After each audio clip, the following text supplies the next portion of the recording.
The onslaught of the pandemic waged an attack on Americans' finances, people scrambling to contact their creditors, hoping to receive some relief. But predators ready to pounce on the vulnerable were waiting in the shadows.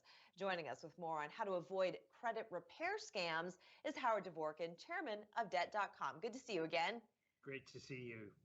So, credit repair, you think that you're doing something good for yourself, for the health of your finances, but not so. There's always someone out there ready to take advantage. There are predators always lurking, especially when people are on edge and maybe not focused on the right things. And certainly the past year with the pandemic, we saw this happen time and time again. Also, people were spending a lot more time online, maybe clicking out of boredom and getting viruses and letting people view their computers that probably shouldn't have been. Also, people went through and made purchases during this time because they couldn't go out and maybe gave their credit card information or even their banking information to people that they shouldn't have.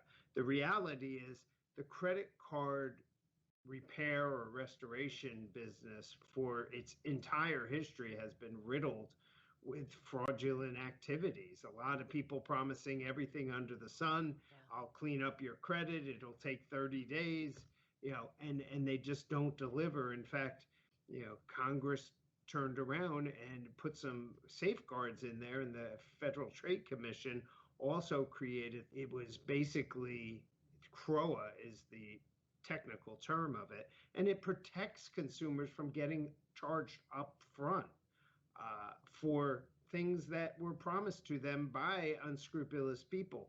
There's things that people have to be aware of. Now, I'm not saying that every company out there is a scam. They aren't. There's some very good ones out there, but you have to be careful of who you deal with. Well, let me ask you this, Howard. So what would be a scenario? So let's say I made a purchase online and my credit information was hacked. It was used for purchases that I didn't make, or something happened with my credit card number. I then look at my credit report. It's showing fraudulent activity. I want to repair my credit now. So I call up or I contact one of these companies, and then what happens?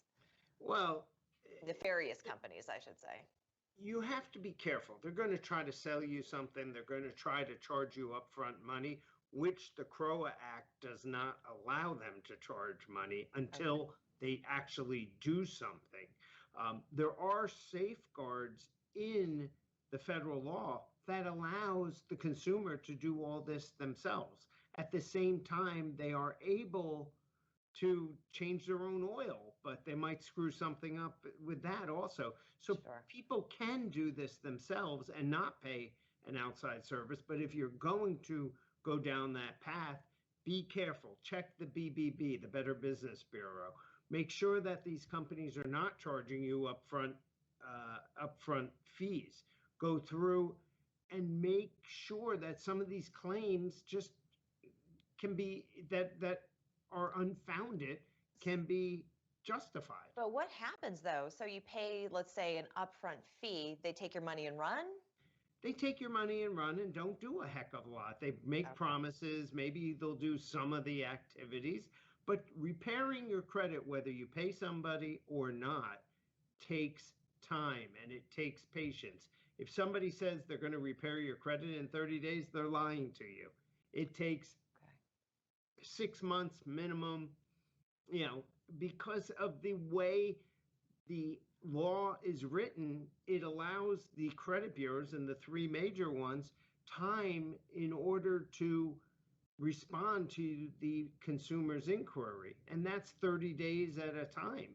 Yes. So you have to be careful. If it sounds too good to be true, it usually is. It usually is. This is a good place to take a break. When we come back, I want to talk about how people can handle their own credit repair. You're going to help us do that, Howard, after the break. Don't go anywhere. Welcome back. We've been chatting with Howard Dvorkin, chairman of Debt.com. We've been talking about how to avoid credit repair scams. So you think you're going in, you want to repair your credit, you're doing something good. But a lot of companies out there are constructed, are devised, are built to take advantage of the consumer.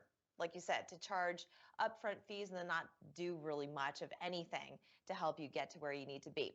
So, how do you handle your own credit repair? Let me just preface how I feel about this, Howard. Maybe you can dispel what I think, but it just sounds like it's very time consuming, it's a pain in the foot, and it's not necessarily an easy process.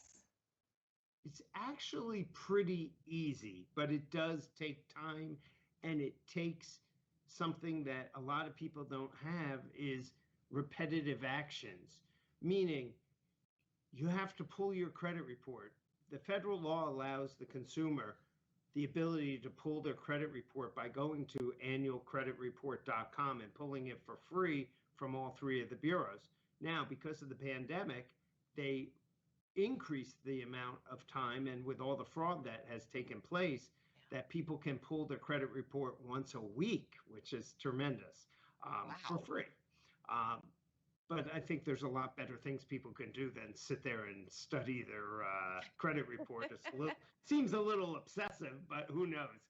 But the Pages and reality, pages and pages. exactly. And the reality is you have to go through and you have to take the time to learn how to read your credit report. And on Debt.com, there are some areas where we teach people how to read the credit report, and it's all free, of course. But you have to understand what the credit report means, and each credit report is different. There's three major bureaus. There's Equifax, there's Experian, and there's TransUnion, and each one has their own little nuances, so you have to understand that. But at the end of the day, you go through, you read the credit report, you mark up what is negative, and you start to write letters. And the letter can be as simple as, I'm looking at this credit report and this item is wrong. I do not have this card. And just be as specific and clear to the point. They don't want to hear stories. They don't care about why it's there. The fact of the matter is either it's yours or it's not yours, and they have to have 30 days from the time they receive the letter, your correspondent, and you could do it by email. They have each credit bureau has a portal, but by the time they receive your correspondence, they have 30 days to respond, and then they reach out to the reporting entity, which is typically your creditor, to make sure and confirm that that item is correctly being reported. Sometimes it's not.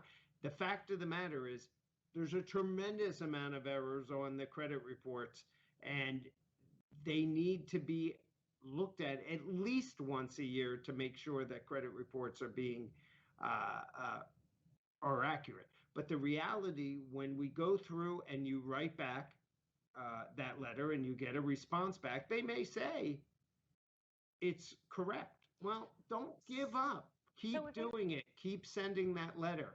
So, Howard, if you're seeing fraudulent activity on, say, a credit card, and you call the credit card company and say, this is wrong, they can also look into it. They can either remove the charge or mitigate the situation somehow. But if they refuse to do that, then what do you do? Because if you call the CFPB, the Consumer Finance Protection Bureau, I know that it was devised around the Great Recession, but I tell you what, you make a complaint, it often goes into the round file. I'm just going to put it out there right now. And if I'm wrong, I'd like to be proven wrong. You're not wrong. They get a tremendous amount of complaints, and it depends. They look for patterns. One complaint, they're not going to do anything. They may send an email to the business saying, we have a complaint, please resolve it. Yeah. They look for hundreds of complaints and in the same pattern. So the CFPB really isn't going to do a lot. The FTC, Federal Trade Commission, runs shotgun over credit reporting in this country, not the CFPB. Okay, that's good to know.